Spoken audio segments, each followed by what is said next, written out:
जय हिंद दोस्तों, कैसे हो आप लोग। मैं उम्मीद करता हूँ ठीक ठाक होंगे। स्वागत है आपका मेरे नए वीडियो में। आज हम देखने वाले हैं मनोज मत सर का एक वीडियो, छोटा सा वीडियो जो है मरते हुए रावण से जो मैंने सीखा। मरते हुए रावण से क्या सीखा है, तो चलो वीडियो पे आप नए हो तो प्लीज़ सब्सक्राइब करके ज़रूर जाना। और मनोज जो मत सर का जो वीडियो का लिंक है वो मैं नीचे बॉक्स में दे दूँगा। तो देखते हैं आज क्या दिया है मनोज मत सर ने, क्या बताया है, तो वीडियो देखते हैं।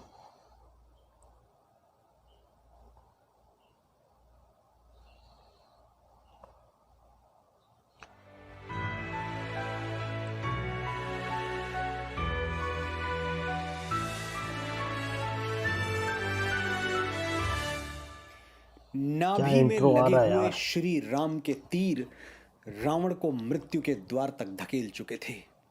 युद्ध समाप्त हो चुका था। दशानन किसी भी क्षण अंतिम सांस लेकर साकार अधर्म जैसे अपने सही जीवन बात से है, रावण को मुक्त होने दशानंद वाला ही था। बोलते हैं। लेकिन श्री राम जानते थे कि रावण आज अकेले हाँ दम सही है। नहीं और तोड़ेगा। उसके दम तोड़ते ही ज्ञान और पांडित्य का अनंत आकाश भी कांच की तरह चटक के टूट जाएगा। कुछ है, कुछ अनमोल, कुछ अद्भुत, कुछ अद्वितीय जो रावण के साथ ही चला जाएगा, उसके साथ ही समाप्त हो जाएगा। श्री राम के रावण एक अनंत पंडित था यार। सद्गुणों में एक सद्गुण यह भी था कि वो ज्ञान के प्रेमी और पुजारी थे। वो जानते थे कि ज्ञान से बहुमूल्य वस्तु इस सृष्टि में कोई और बनी ही नहीं है। संसार में हर तरह का लोभ निंदनीय है, लेकिन ज्ञान का लोभ वंदनीय है। जो ज्ञान का संसार लोभी में है, हर तरह जिसे का लोभ ज्ञान का निंदनीय है, लालच है, लेकिन वो ज्ञान मनुष्य होने की पता एक नहीं आगे क्या है। महत्वपूर्ण शर्त पूरी कर चुका है।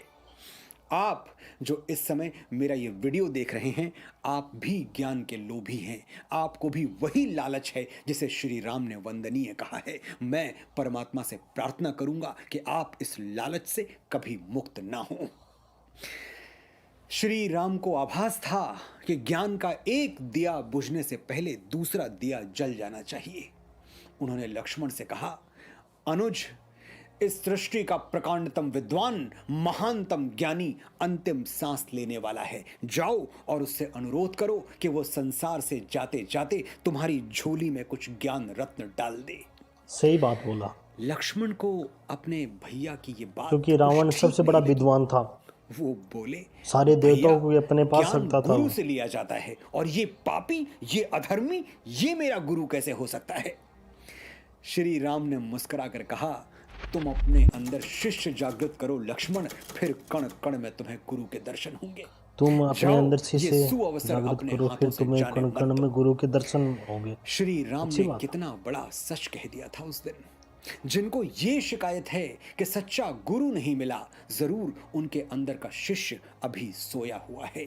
जिस दिन हम पात्र हो गए, जिस दिन हमें शिष्यत्व आ गया, पग पग पर गुरु मिल जाएंगे। और गुरु मिल गया तो उसका धर्म, जाति, आयु या वंशावली नहीं पूछनी चाहिए। वो गुरु राम है या रावण, ये भी नहीं पूछना चाहिए। बस उसका ज्ञान पूछना चाहिए। जाति न पूछो साधु की, पूछ लीजिए ज्ञान, मोल करो तलवार का, पड़ा पूछ रहने लिए दो जी म्यान। ज्ञान, भैया की आज्ञा तलवार ना की मानने का पड़े तो रहने प्रश्न दी ही नहीं उठता म्यान। था। लक्ष्मण सही बात। रावण के पास गए और बोले, हे दशानन, मेरा निवेदन है कि आप जाते जाते मुझे सफल जीवन के कुछ सूत्र दे जाएं। रावण ने सुना तो, लेकिन कहा कुछ नहीं, बस मुंह फिरा लिया। लक्ष्मण उत्तेजित हो गए, वापस श्री राम के पास आए और बोले, प्राण जाने को हैं, लेकिन इसका अहंकार नहीं जा रहा। मुझे उत्तर देना तो दूर, इसने तो मुझसे मुंह फिरा लिया। राम ने कहा, लक्ष्मण, जब तुमने रावण से ज्ञान प्रदान करने का निवेदन किया तो तुम खड़े कहां थे? लक्ष्मण ने कहा, रावण के सिरहाने, और कहां? राम धीमे से मुस्कुरा कर बोले, तो क्या तुम इतना भी नहीं समझ पाए कि तुमसे मुंह फिराना ही रावण का दिया हुआ पहला ज्ञान था? और वो ज्ञान ये है कि शिष्य का स्थान गुरु के चरणों में है, उसके सर पर नहीं। जब तक तुम अहंकार शून्य नहीं हो जाते, सही बात है। शिष्य बनने की योग्यता तुम्हारे अंदर प्रवेश नहीं कर सकती। इसके बाद शिष्य का लक्ष्मण हमेशा वापस रावण के पास गए, उनके पैरों के पास खड़े हुए, और सृष्टि के उस महानतम पंडित ने लक्ष्मण को सफल जीवन के कुछ सूत्र दिए। ये सूत्र क्यों महत्वपूर्ण है? क्योंकि ये उस व्यक्ति के मुख से निकले हैं जिसने जीवन में अपने पुरुषार्थ से सब कुछ पा लिया और फिर अपने अहंकार से सब कुछ खो दिया। यात्रा देखिए, कहां वो निर्धन असहाय सही बात है। विश्रवा का पुत्र रावण, जो कुबेर की लंका में अपनी छोटी बहन सुपर्णखा के लिए रोटी के 2 टुकड़े मांगते हुए लात मार के निकाल दिया गया था, और कहां वो प्रतापी, वो शूरवीर जिसने उसी लंका पर आधिपत्य किया और लंका पति कहलाया, और फिर उसी सोने की लंका को अपनी आंखों के सामने अपने ही अहंकार की अग्नि में धू धू करके स्वाहा होते हुए देखा, अपने बंधुओं को राम के अग्नि बाणों से भस्म होते हुए देखा, अपने पुत्रों को अकाल मृत्यु मरते हुए देखा। शून्य से संपूर्ण और संपूर्ण से शून्य की ये जो यात्रा रावण ने की, उसका अनुभव किसी और को छोड़िए स्वयं श्री राम को भी नहीं हो पाया। और इसीलिए श्री राम चाहते थे कि रावण की इस अद्वितीय यात्रा का जो निचोड़ है, जो अर्क है, अमृत है, वो उसके साथ समाप्त ना होने पाए, आने वाली पीढ़ियों के लिए, मेरे और आपके लिए रह जाए। ये श्री राम की ही प्रेरणा है कि आज मैं सफल जीवन के वो 3 सूत्र आपके साथ बांट रहा हूं, जो पहले लक्ष्मण ने और फिर आने वाले युगों ने रावण से सीखे।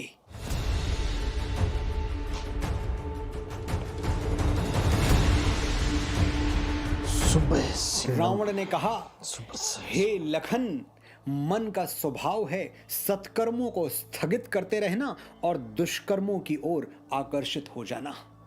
सत्कर्म क्या है? कोई भी काम जो कल्याण, कृपा और करुणा की भावना से किया जाए। और दुष्कर्म क्या है? जिसमें इन तीनों का अभाव हो।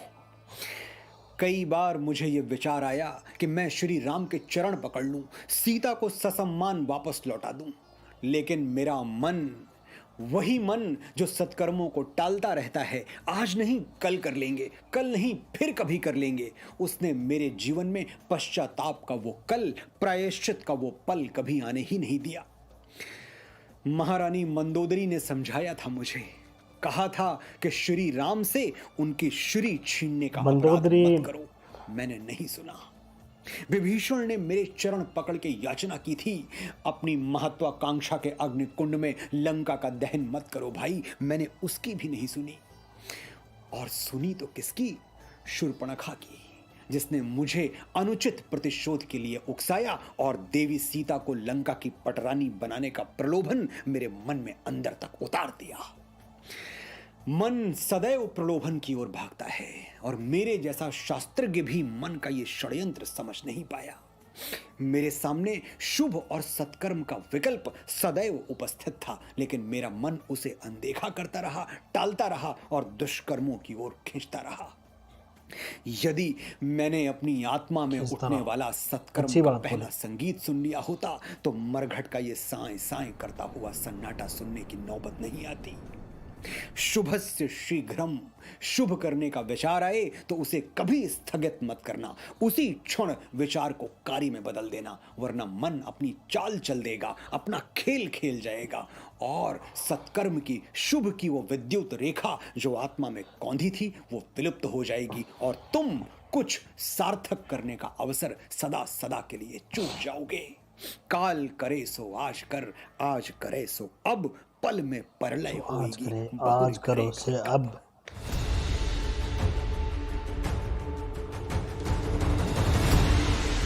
किसकी कमजोरी, किसी की कमजोरी मत समझना। वही वनवासी जो जंगल जंगल मारा मारा फिर रहा है। सही बात है, किसी को कमजोर मत समझना। जिसके पास न घर है, न घाट, न हाथी घोड़े, न राजपाट, वही तुच्छ मनुष्य वो दशानन का सामना सही करेगा। बात है।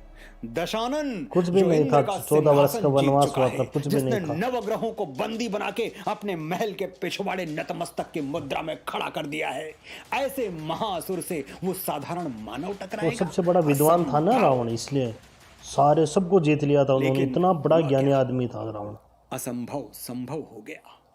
वो साधारण मानव आज विजय तिलक लगाकर सूर्य को अर्घ्य दे रहा है, और इस महाअसुर का सूर्य अस्त हो रहा है, क्योंकि मैंने शत्रु को कमजोर समझने की भूल कर दी। और ये भूल मैंने कोई पहली बार नहीं की। इसकी आधारशिला तो उसी दिन रख उठी थी जब मैंने जगत पिता से अमरत्व का वरदान मांगा था। अपने शब्द आज भी स्मरण है मुझे। वरदान दीजिए जगत पिता कि मेरी मृत्यु ना किसी देवता के हाथों हो, ना किसी असुर के। ना मुझे कोई पशु मार सके, न पक्षी, न देव, न यक्ष, न गंधर्व। देवता, असुर, पशु, पक्षी, यक्ष, गंधर्व सबसे सुरक्षित कर लिया मैंने स्वयं को, लेकिन मनुष्य के विरुद्ध वरदान का कवच पहनूं मैंने मनुष्य को इस लायक समझा ही नहीं। मेरा यही अहंकार मुझे ले डूबा। नियति ने राम का वेश लिया और काट दिए मेरे 10 शीश, उतार दिया मेरी नाभि में बाण। तुम जीवन में ये भूल मत करना लखन।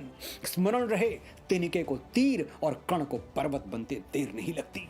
विरोधी कमजोर है, ये विचार भी यदि मन में आ गया तो समझ लो तुमने आने वाले विनाश का मानचित्र खींच दिया। अपनी पराजय को अपने हाथों निमंत्रण पत्र लिख के भेज दिया।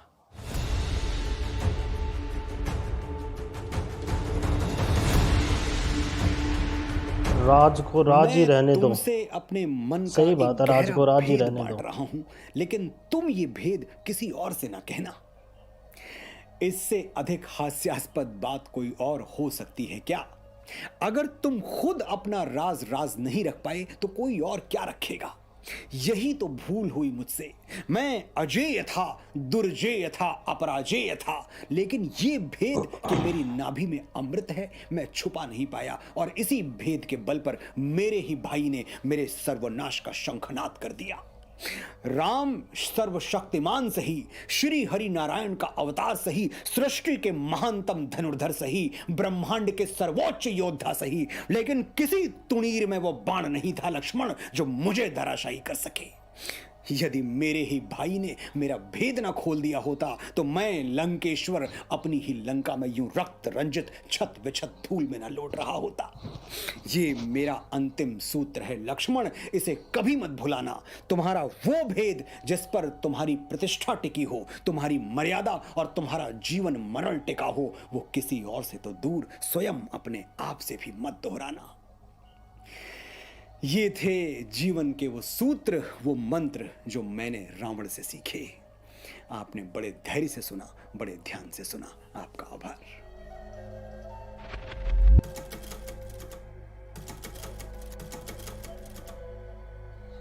संसार में हर तरह की क्या है, लोग निंदनीय है, लेकिन ज्ञान को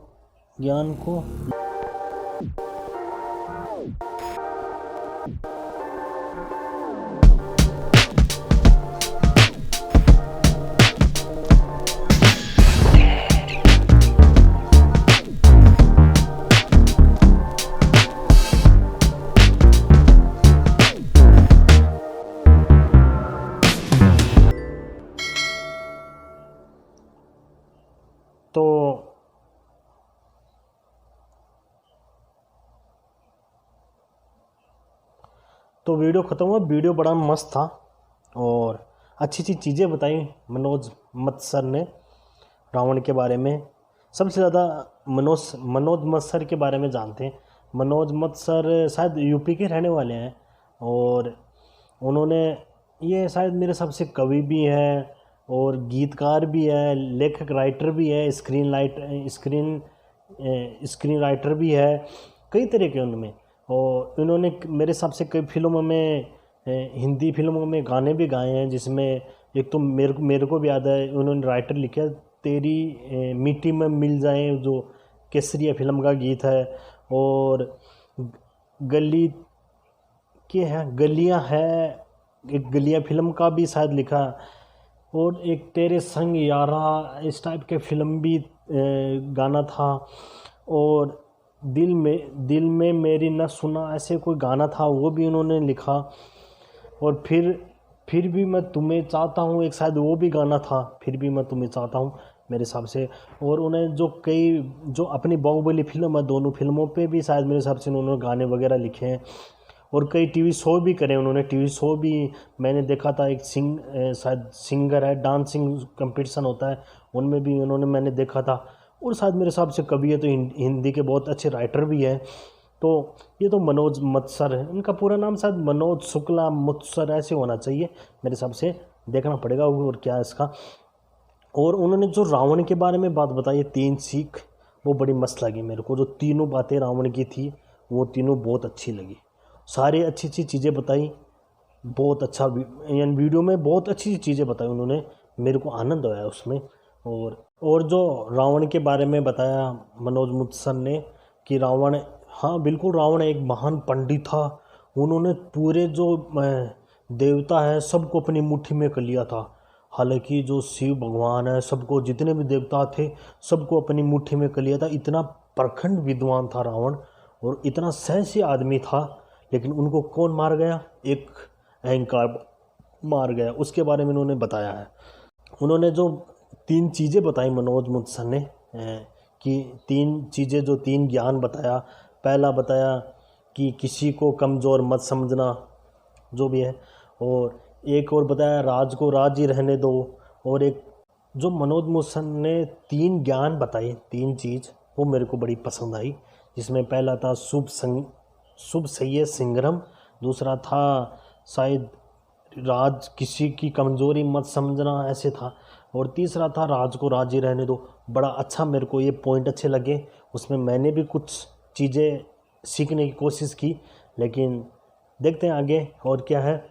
और रावण के बारे में आप जानते हो, एक महान पंडित था। और अभी फ़िलहाल ही उनका जो विजयदशमी गई है, उसकी शुभकामनाएं देते हैं और लेते हैं वीडियो से विदा। जय हिंद, जय भारत।